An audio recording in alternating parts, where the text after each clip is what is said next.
ಕೆಲವರು ಅದೇ ಭಯ ಇಟ್ಕೊಂಡಿರ್ತಾರೆ, ಕೆಲಸಕ್ಕೆ ಹೋಗಿ ನಿಲ್ಲಿಸ್ಬಿಡ್ತಾರೆ.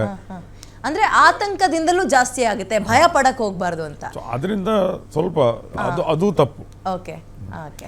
ಇನ್ನೊಂದು ಪ್ರಶ್ನೆ ಡಾಕ್ಟರ್ ರಾಜು ಅವರೇ, ಈಗ ಬ್ಲಡ್ ಥಿಕ್ಕಿಂಗ್ ಮತ್ತು ಥಿನ್ನಿಂಗ್ ಅಂತ ಆಗುತ್ತೆ. ಇದರಿಂದಲೇ ಬ್ಲಡ್ ಥಿಕ್ ಆಗ್ತಾ ಹೋದಷ್ಟು ಹಾರ್ಟ್ ಅಟ್ಯಾಕ್ ಕೇಸ್ಗಳ ಸಂಖ್ಯೆ ಜಾಸ್ತಿ ಆಗುತ್ತೆ ಅಂತಾರೆ.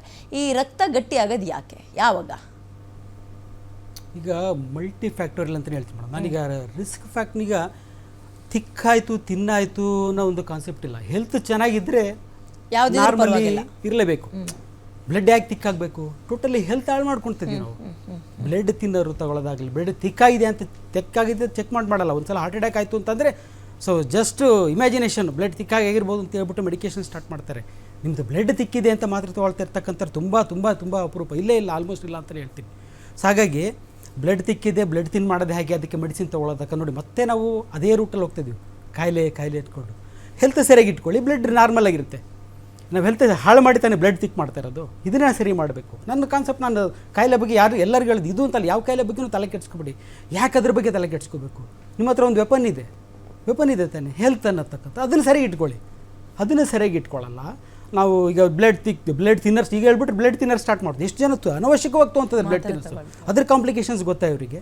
ನೋಡಿ, ಮೆಡಿಕೇಷನ್ಸ್ ಬಗ್ಗೆ ಮಾತಾಡೋದಾಗಲಿ ಅಥವಾ ಸಿಮ್ಟಮ್ಸ್ ಬಗ್ಗೆ ಹೇಳ್ತೀರಾ ನೀವು, ಸರ್ ಏನಾದರೂ ಹೋಗಬೇಕು ಹಾಸ್ಪಿಟ್ಲಿಗೆ ಅಂತೇಳಿ. ನೋಡಿ, ಸಿವಿಯರ್ ಚೆಸ್ಟ್ ಪೇನ್ ಬಂದಾಗ ನ್ಯಾಚುರಲಿಗೆ ಹೋಗ್ತಾರೆ. ಹಾರ್ಟ್ದು ಪೇಯ್ನ್ ಯಾವ ರೀತಿ ಇರುತ್ತೆ ಅಂತಂದರೆ, ಇಲ್ಲ ನೆಗ್ಲೆಕ್ಟ್ ಮಾಡೋಣ ಅನ್ನೋದು ಆ ಪೇಷಂಟಿಗೆ ಆಗಲ್ಲ.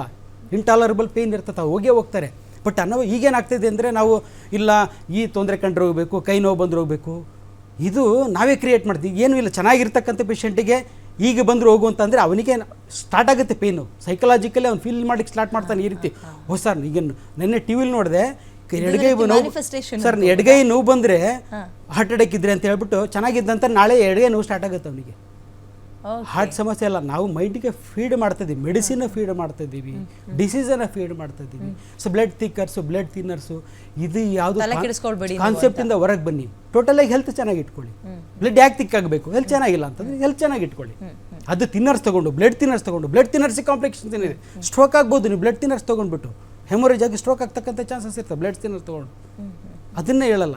ಈಗಿಂದ ನಾವು ತಾತ್ಕಾಲಿಕ ಇದಕ್ಕೆ ನೋಡ್ತಿದ್ವಿ, ಹೆಲ್ತ್ ಸರಿ ಮಾಡ್ಕೊಳ್ಬೇಕು ಅನ್ನೋದನ್ನು ಬಿಟ್ಟು ತಾತ್ಕಾಲಿಕವಾಗಿ ನೋಡ್ತೀವಲ್ಲ, ಅದೇ ಒಂದು ಕಾಂಪ್ಲಿಕೇಶನ್, ಅದೇ ಇನ್ನೂ ಜಾಸ್ತಿ ಮಾಡ್ಬೋದು. ಓಕೆ, ಈಗ ಮತ್ತೊಂದು ಬ್ಲಡ್ ಥಿಕ್ಕಾಗಿ ಅಂದರೆ ಗಟ್ಟಿಯಾಗೋದು, ಅದನ್ನು ತೆಳು ಮಾಡುವಂತಹ ಮೆಡಿಕೇಶನ್ಸ್ ಒಂದು ಕಡೆ ಆದರೆ, ಅದರಲ್ಲಿ ಕೊಲೆಸ್ಟ್ರಾಲ್ ಕಡಿಮೆ ಮಾಡೋದು ಅಂತ ಕೂಡ. ಕೊಲೆಸ್ಟ್ರಾಲನ್ನು ಕಡಿಮೆನೇ ಮಾಡಬೇಡಿ ಅಂತೀನಿ ನಾನು. ಕೊಲೆಸ್ಟ್ರಾಲ್ ಕಡಿಮೆ ಮಾಡಿ, ಕೊಲೆಸ್ಟ್ರಾಲ್ ಇಂದ ಬೀಳಬೇಡಿ. ಕೊಲೆಸ್ಟ್ರಾಲ್ ದೇಹದಲ್ಲಿ ಇಲ್ಲ ಮೇಡಮ್, ಕೊಲೆಸ್ಟ್ರಾಲ್ ಬ್ಲಡ್ಡಲ್ಲಾಗಲಿ ಫ್ಯಾಟ್ ಇದ್ದ ಮೇಲೆ ಕೊಲೆಸ್ಟ್ರಾಲ್ ಇದ್ದೇ ಇರ್ತದೆ. ಈಗ ನೋಡಿ, ಕೊಲೆಸ್ಟ್ರಾಲನ್ನು ಕಡಿಮೆ ಮಾಡ್ತಕ್ಕಂಥ ಮೆಡಿಸಿನ್ಸಿಗೆ ಅನೇಕ complications. One of the complication diabetes, one of the complication proven. ಅದು ನೀವು ಕೊಲೆಸ್ಟ್ರಾಲ್ ಕಡಿಮೆ ಮಾಡಲಿಕ್ಕೆ ಅಂತ 2 ವರ್ಷ ಮೆಡಿಕೇಶನ್ಸ್ 2-3 ವರ್ಷ ತೊಗೊಂಡ್ರೆ will end up with diabetes. One of the major risk factor for heart attack ಅಂತಂದರೆ ಡಯಾಬಿಟಿಸ್ ಅಂತೀರಾ. ಇಲ್ಲಿ ಕಡಿಮೆ ಮಾಡೋಕ್ಕೆ ಹೋಗ್ತೀರಾ, ಅಲ್ಲೊಂದು ಕಡೆ ಜಾಸ್ತಿ ಮಾಡಲಿಕ್ಕೆ ಹೋಗ್ತಿದ್ದೀರಾ. ಸೊ ಕೊಲೆಸ್ಟ್ರಾಲನ್ನು ಕಡಿಮೆ ಮಾಡಿಬಿಡಿ. ಯಾಕೆ ಹೇಳ್ತೀನಿ ಅಂತಂದರೆ, ನನ್ನ ಹತ್ರ ಇದೆ ರಿಪೋರ್ಟ್ಸ್ ಇದೆ, ಸ್ಟಿಲ್ ಹ್ಯಾವ್ ರಿಪೋರ್ಟ್ಸ್. ಏನಂತಂದರೆ ಟ್ರೈಗ್ಲಿಸರೈಡ್ಸ್ 4500 ಇದೆ ಮೇಡಮ್. 150ಗಿಂತ ಜಾಸ್ತಿ ಬಂದರೆ ಮೆಡಿಕೇಷನ್ ಸ್ಟಾರ್ಟ್ ಮಾಡ್ತಾರೆ. 4500 ಎಷ್ಟು ಚೆನ್ನಾಗಿ, ಎಷ್ಟು ಹೆಲ್ತಿಯಾಗಿ, ಎಷ್ಟು ಫಿಟ್ ಆಗಿದ್ದಾನೆ. ನಾನು ಅಂದರೆ ಅಷ್ಟೇ ಮೇಂಟೈನ್ ಮಾಡಿ ಅಂತ ಅಲ್ಲ, ಅದು ಅವನ ಬಾಡಿಗೆ ಅಷ್ಟು ಯೂಸ್ ಆಗಿದೆ, ಹೆಲ್ತಿಯಾಗಿದ್ದಾನೆ, ಫಿಟ್ ಆಗಿದ್ದಾನೆ, ಫ್ಯಾಟ್ ಕಾಣ್ತಾ ಇಲ್ಲ, ಏನಿಲ್ಲ, ಎಲ್ಲ ಚೆನ್ನಾಗಿದ್ದಾನೆ. ಅದನ್ನ ಯಾಕೆ ಡಿಸ್ಟರ್ಬ್ ಮಾಡ್ತೀರಾ? ಬಾಡಿ ಅಕ್ಸೆಪ್ಟ್ ಮಾಡಿದ್ರೆ ಅದನ್ನ ನೀವು ಯಾವುದೋ ಒಂದು ರಿಪೋರ್ಟ್ ಇಟ್ಕೊಂಡು ಇಷ್ಟೇ ಇರಬೇಕು ಅಂತ ನಾವು ಟಾರ್ಗೆಟ್ ಮಾಡ್ಕೊಂಡು ಒಪ್ಕೊಂಡಿಲ್ವಾ, ಅವಾಗ ಚೇಂಜಸ್ ಮಾಡಿ. ಆಮೇಲೆ ಹಾಗಂತ ಹೇಳ್ಬಿಟ್ಟು ನಾನು ಹೆಲ್ತ್ ಚೆನ್ನಾಗಿ ಇಟ್ಕೊಂಡ್ರೆ ರಿಪೋರ್ಟ್ ನಾರ್ಮಲ್ ಬರಲೇಬೇಕಲ್ವಾ? ನನ್ನ ಹೆಲ್ತ್ ಹಾಳು ಮಾಡಿಕೊಂಡು ರಿಪೋರ್ಟ್ ಮೇಲೆ ಹಿಂದೆ ಹೋಗ್ತಾ ಇದ್ದೀನಿ ನಾನು. ಕೊಲೆಸ್ಟ್ರಾಲ್ ಬಂದುಬಿಟ್ಟು 1500 to 2000 ಇರ್ತಕ್ಕಂಥ ಪೇಷಂಟ್ಸ್ ಇದ್ದಾರೆ, ಹೆಲ್ತಿಯಾಗಿದ್ದಾರೆ. ಮೆಡಿಸಿನ್ ಸ್ಟಾರ್ಟ್ ಮಾಡಲ್ಲ ನಾನು, ಮೆಡಿಸಿನ್ ತೊಗೋಬೇಡಿ.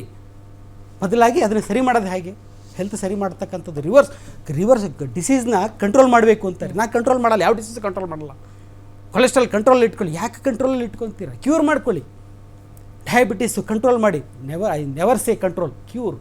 Diabetes curable sir? ಅದು ಕ್ಯೂರ್ ಆಗದೆ ಇರ್ತಕ್ಕಂಥದ್ದು ಯಾವ ಡಿಸೀಸ್ ಇಲ್ಲ. ನಾವು ಬಿಪಿ ಮತ್ತೆ ಶುಗರ್ ಬಂದ್ಬಿಟ್ರೆ ಹೋಗೋದಿಲ್ಲ, ನಾವು ಸತ್ ಮೇಲೆ ಹೋಗೋದು ನಮ್ಮ ಜೊತೆಗೆ ಅಂತಾರೆ. ಈಗ ನೀವೇ ಹೇಳಿ ಮೇಡಮ್, ಈಗ it's A life style disease ಅಂತ ಒಪ್ಕೊಂತೀರಾ? ಸೊ ಲೈಫ್ ಸ್ಟೈಲ್ ಚೇಂಜ್ ಮಾಡಿದ್ರೆ ಸರಿ ಆಗ್ಬೇಕು ತಾನೆ? ಮತ್ತೆ ಯಾಕೆ ಇದನ್ನ ನೀವು ಲೈಫ್ ಟೈಮ್ ಡಿಸೀಸ್ ಆಗಿ ಯಾಕೆ ನೋಟ್ ಮಾಡ್ತಾ ಇದ್ದೀರಾ? ಎಲ್ಲ ಒಂದು ಕಡೆ ಮಾಫಿಯಾ ಅಂತಲೇ ಹೇಳ್ಬೋದು, ಅವರೇ ಲೈಫ್ ಸ್ಟೈಲ್ ಡಿಸೀಸ್ ಅಂತದ್ದು. It has to be called as lifestyle disease, not lifetime ಅಂತಕ್ಕಂಥ ಡಿಸೀಸ್ ಇಲ್ಲೇ ಇಲ್ಲ. ನಿಂಗೆ ಲೈಫ್ ಲಾಂಗ್ ಅದಿರ್ತ ಅಂಥದ್ದು ಇಲ್ಲೇ ಇಲ್ಲ. ಲೈಫ್ ಲಾಂಗ್ ಇತ್ತು ಅಂದರೆ ಇಟ್ಸ್ ಹೆಲ್ತ್. ಅದು ಆಮೇಲೆ ಲೈಫ್ ಲಾಂಗ್ ಅದು ನಿನ್ನೆಲ್ಲ ಇದೆ ಅಂತಂದರೆ ಅದು ಬಾಡಿ ಅಕ್ಸೆಪ್ಟ್ ಮಾಡಿದೆ, ಅದು ಕಾಯಿಲೆನೇ ಅಲ್ಲ ಅಂತ ಹೇಳ್ತೀನಿ.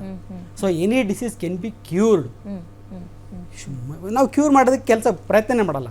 ಸ್ಟಾರ್ಟ್ ಮಾಡು 300 ಬಂತು 400 ಬಂತು, ಹೇ ಇಮಿಡಿಯೇಟಾಗಿ ಟ್ಯಾಬ್ಲೆಟ್ ತೊಗೋಬೇಕು.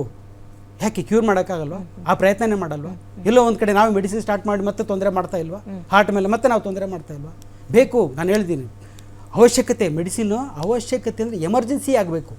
ಪ್ರತಿದಿನದ ಇದಾಗಬಾರ್ದು, ಪ್ರತಿದಿನ ತಿನ್ನಬೇಕು ಅಂತಕ್ಕಂಥ ಕಾನ್ಸೆಪ್ಟಿಂದ ಹೊರಗೆ ಬರಬೇಕು. ಶುಗರ್ ಮಾತ್ರೆ ನಾನು ಲೈಫ್ ಲಾಂಗ್ ತೊಗೋಬೇಕು, ಕೊಲೆಸ್ಟ್ರಾಲ್ ಮಾತ್ರೆ ಲೈಫ್ ಲಾಂಗ್ ತೊಗೋಬೇಕು. ಇಲ್ಲ ಏನೋ ತೊಂದರೆ ಆಗ್ತಾ ಕಾಣ್ತಾ, ಈಗ ಶುಗರ್ ಹೈ ಆಗ್ಬಿಟ್ಟು ನಿಮಗೇನು ತೊಂದರೆ ಕಾಣ್ತಾ ಇದೆಯಾ, ಸಬ್ಸೈಡ್ ಮಾಡಲಿಕ್ಕೆ ಮೆಡಿಸಿನ್ ತೊಗೊಳ್ಳಿ. ಬಟ್ ನಿಮ್ಮ ಟಾರ್ಗೆಟ್ ಏನಿರಬೇಕು, ಕ್ಯೂರ್ ಮಾಡಬೇಕು. ನಾನು ಇನ್ನೊಂದು ತಿಂಗಳಲ್ಲಿ ನಾನು ಕ್ಯೂರ್ ಮಾಡ್ಕೊತೀನಿ. ಬಟ್ ಆ ಲಾಜಿಕ್ಕಿಗೆ ಯಾರು ಡಾಕ್ಟ್ರ್ ಹೇಳಲ್ಲ, ಫಸ್ಟ್ ಆಫ್ ಆಲ್ ಪೇಷಂಟ್ಸ್ ಹೋಗಲ್ಲ.